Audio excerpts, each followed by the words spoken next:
കഴിഞ്ഞ ജൂൺ മാസം ആദ്യവാരമാണ് ഗസയിൽ നിന്ന് ഞെട്ടിപ്പിക്കുന്ന ആ വാർത്ത പുറത്തുവരുന്നത്.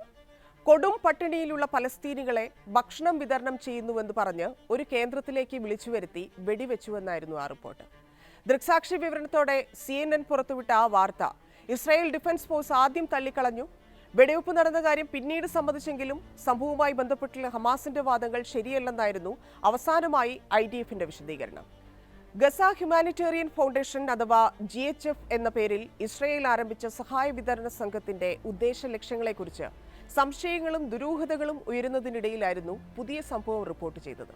GHF-നെ ആയുധമാക്കി ഇസ്രായേൽ നടത്തുന്ന പുതിയ മോഡൽ വംശഹത്യയുടെ വിശദമായ വിവരങ്ങൾ പുറത്തുവിട്ടിരിക്കുകയാണ് അന്താരാഷ്ട്ര വാർത്താ ഏജൻസിയായ അസോസിയേറ്റഡ് പ്രസ്. ഇസ്രായേൽ ആവശ്യപ്രകാരം GHF കേന്ദ്രങ്ങൾക്ക് കാവലൊരുക്കിയ സംഘങ്ങൾ ഭക്ഷണത്തിനായി വരുന്നവർക്ക് നേരെ വെടിയുതിർത്തുവെന്നാണ് പുതിയ വെളിപ്പെടുത്തൽ. IDF പിന്തുണയോടെ US കോൺട്രാക്ടർമാരാണ് സുരക്ഷാ ചുമതല വഹിക്കുന്നത്. ഈ സംഘത്തിലുള്ള രണ്ടുപേരാണ് ആസൂത്രിതമായ വെടിവെപ്പിനെക്കുറിച്ച് വാർത്താ ഏജൻസിയോട് വെളിപ്പെടുത്തിയിരിക്കുന്നത്. അസോസിയേറ്റഡ് പ്രസ് റിപ്പോർട്ടിലെ വെളിപ്പെടുത്തലുകൾ വിശദമായി പരിശോധിക്കാം. സ്വാഗതം ഇൻഡെപ്തിലേക്ക്.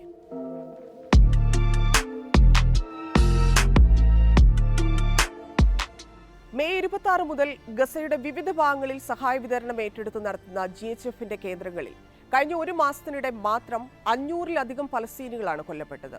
4000-ലധികം പേർക്ക് പരിക്കേൽക്കുകയും ചെയ്തു. ഗസയിലെ ആരോഗ്യ മന്ത്രാലയം നൽകുന്ന കണക്കാണിത്.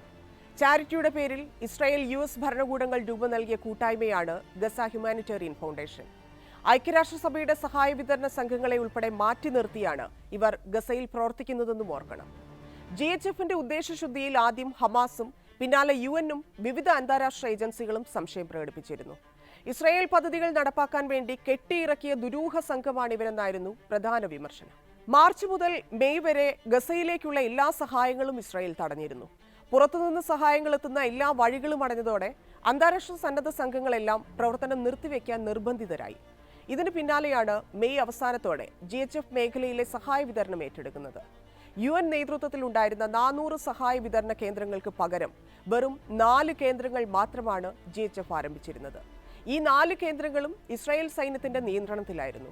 എന്നാൽ നേരിട്ട് സൈന്യത്തിന്റെ മേൽനോട്ടത്തിന് പകരം സുരക്ഷാ ചുമതല നിർവഹിക്കാനായി പുറത്തുനിന്നുള്ള സംഘത്തെ റിക്രൂട്ട് ചെയ്യുകയായിരുന്നു.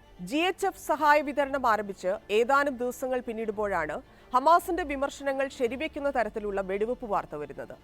ജൂൺ 1-ന് റഫ നഗരത്തിലെ ഒരു GHF കേന്ദ്രത്തിൽ സഹായം സ്വീകരിക്കാനായി എത്തിയ 30-ലധികം പലസ്തീനികൾ ഇസ്രായേൽ സൈന്യത്തിന്റെ വെടിവെപ്പിൽ കൊല്ലപ്പെട്ടതായിരുന്നു ആ ഞെട്ടിക്കുന്ന വാർത്ത. സംഭവം വലിയ കോളിളക്കമുണ്ടാക്കി. അന്താരാഷ്ട്ര തലത്തിലും വാർത്തയായതോടെ ആദ്യം IDF അത്തരമൊരു സംഭവം തന്നെ നടന്നിട്ടില്ലെന്ന് വാദിച്ചു. കൂടുതൽ തെളിവുകൾ പുറത്തുവന്നതോടെ പുതിയ വിശദീകരണങ്ങളും ഇറക്കി.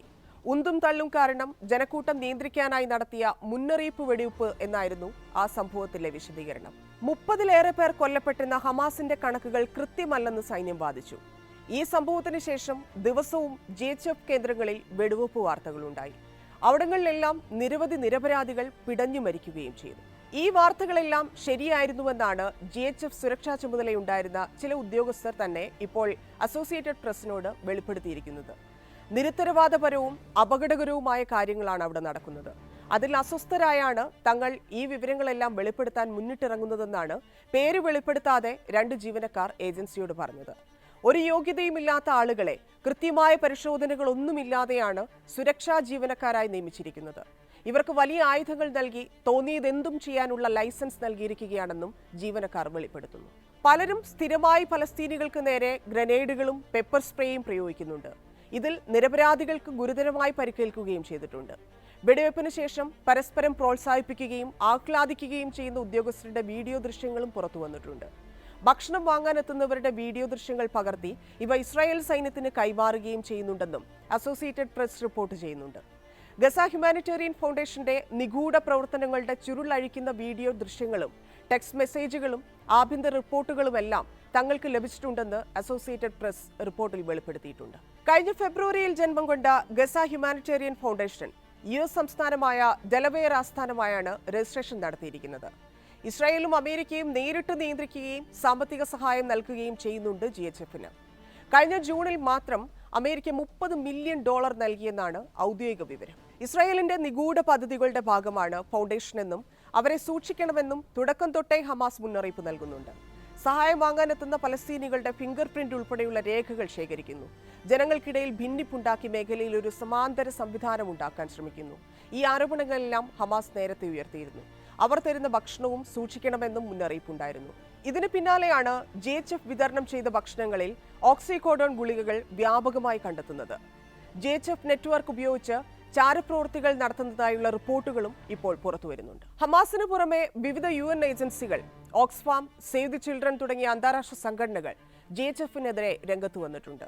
മനുഷ്യത്വ വിരുദ്ധവും അപകടകരവുമായ പ്രവർത്തനങ്ങളാണ് സംഘം നടത്തുന്നതെന്നാണ് ഇവരെല്ലാം വിമർശിച്ചത്.